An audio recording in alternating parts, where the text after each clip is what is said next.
அன்பு தமிழ் நெஞ்சங்களுக்கு வணக்கம். ஃபர்ஸ்ட் ஷோ நிகழ்ச்சிக்கு உங்களை அன்போடு வரவேற்கின்றேன். இன்றைய ஃபர்ஸ்ட் ஷோ நிகழ்ச்சியில் கேவி திரைப்படத்தின் திரை விமர்சனத்தை தெரிந்து கொள்ள போகிறோம். வாங்க நிகழ்ச்சிக்கு போவோம்.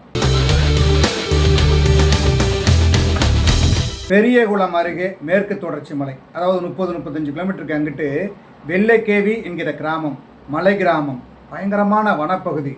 பார்க்குறதுக்கு அவ்வளோ ரம்மியமாக இருக்கும். இருந்தாலும் அங்கே நிறைய பிரச்சனைகள் இருக்குது.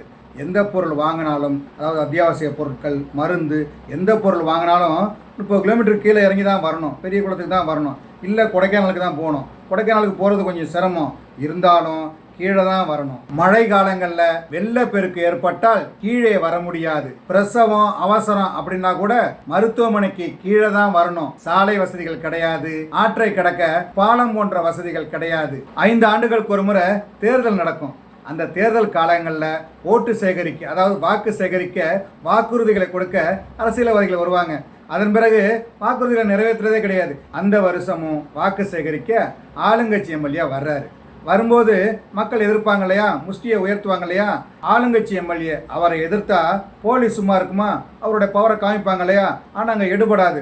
மக்கள் விரட்டி எடுப்பாங்க, போலீஸையும் விரட்டி அடிப்பாங்க, எம்எல்ஏ அவங்களுடைய அல்லக்கைகள் இருக்காங்களே அவங்களெல்லாம் விரட்டி அடிப்பாங்க. அப்படி விரட்டி அடிக்கும்போது ஒரு செருப்பு உயரதிகாரி, அதாவது போலீஸ் அதிகாரி மேலே விழுந்துடும். அதனால் ஆத்திரமடையும் போலீஸ் அதிகாரி அந்த கூட்டத்தில் முக்கிய இளைஞனை அடித்து கொன்று அவனது பிரேதம் மூலம் மக்களை மிரட்ட, அடிபணிய வைக்க திட்டம் போடுகிறது. விடிஞ்சா மனைவிக்கு வளைகாப்பு.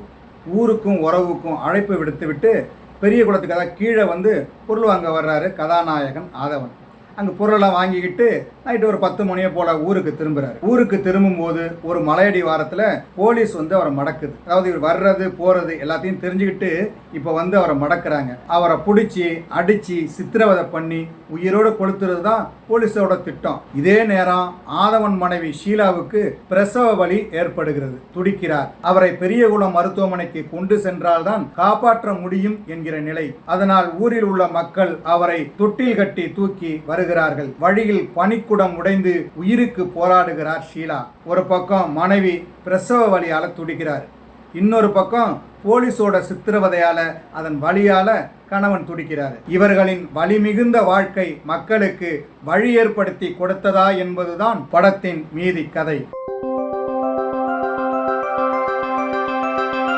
அன்பு காட்டும் மனைவி மீது பேரன்பு, அதிகாரம் செலுத்தும் காவல்துறை மீது பெரும் கோபம் என முரட்டு இளைஞனாக வாழ்ந்திருக்கிறார் ஆதவன். போலீசிடம் அவர் அடிவாங்குகிற காட்சிகளில் நம் மனதில் பரிதாபத்தை அள்ளுகிறார். இழப்பதற்கு உயிரை தவிர வேறு ஒன்றுமில்லை என்கிற நிலை வருகின்ற போது அவர் பொங்கி வெடித்து வேங்கையாக வெறிகொண்டு எழுந்து நின்று வேட்டையாடுகிறார். நடிக்க நல்ல வாய்ப்புள்ள வேடம், அதை சரியாக பயன்படுத்தி கொண்டிருக்கிறார். இந்த படத்தில் கதையின் நாயகியாக மலைவாழ் பெண்ணாக நடித்திருக்கிறார் நடிகை ஷீலா. பிரசவ வலி வந்தது முதல் கொடி சுற்றிய குழந்தையை பிரசவிக்க முடியாமல் மிகுந்த வலியுடன் போராடுகின்ற பெண்ணாக நடித்து அந்த பாத்திரமாகவே மாறி இருக்கிறார். ஒவ்வொரு காட்சியில் மட்டுமல்ல, அவர் வருகின்ற ஒவ்வொரு ஷாட்டிலும் அவருடைய அபாரமான திறமை பளிச்சிடுகிறது.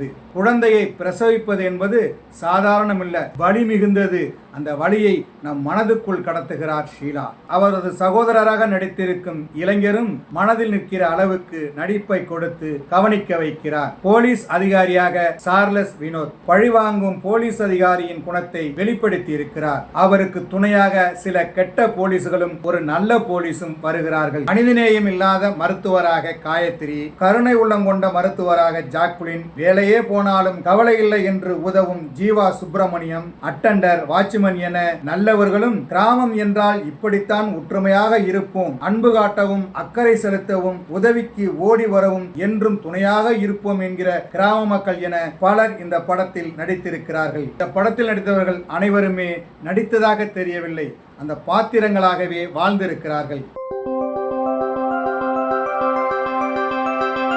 அழகான கிராமத்தையும் அங்கு நடக்கிற வலி மிகுந்த வாழ்க்கையையும் நாம் கண்முன் நிறுத்துகிறார் ஒளிப்பதிவாளர் ஜெகன் ஜெயசூர்யா. படம் தொடங்கிய 2வது காட்சியிலேயே நம்மை அந்த கேவி பகுதிக்கு அழைத்து சென்று அவர்களுடனே பயணித்த அனுபவத்தை அவரது ஒளிப்பதிவு மூலம் தந்திருக்கிறார். ஒரு நாள்ல நடக்கிற கதை, அதனால பெரும்பகுதி காட்சிகள் இரவில் எடுக்கப்பட்டிருக்கிறது. எவ்வளவு உழைத்தார்களோ எவ்வளவு கஷ்டப்பட்டார்களோ அத்தனையும் படத்தில் தெரிகிறது. படம் பார்க்கிறோம் என்கிற உணர்வே இல்லாமல் படத்தோடு ஒன்றி அங்கு வாழ்கிறோம் என்கிற எண்ணத்தை உருவாக்கி இருக்கிறார் எடிட்டர் ஹரிகுமரன். பின்னணி இசையால் படத்தை தாங்கி நிற்கிறார் இசையமைப்பாளர் பாலசுப்ரமணியம் ஜி. யாத்தே பாடல் மட்டுமல்ல, எல்லா பாடலும் மனதில் நிற்கிறது. ராசி தங்கதுரை, கிருபாகரன் ஏசையா இருவரும் இதயத்தை தட்டி எழுப்பும் வசனங்களை படைத்திருக்கிறார்கள். இந்த படத்தின் கதை எழுதி இயக்கியிருக்கிறார் தமிழ் தயாளன்.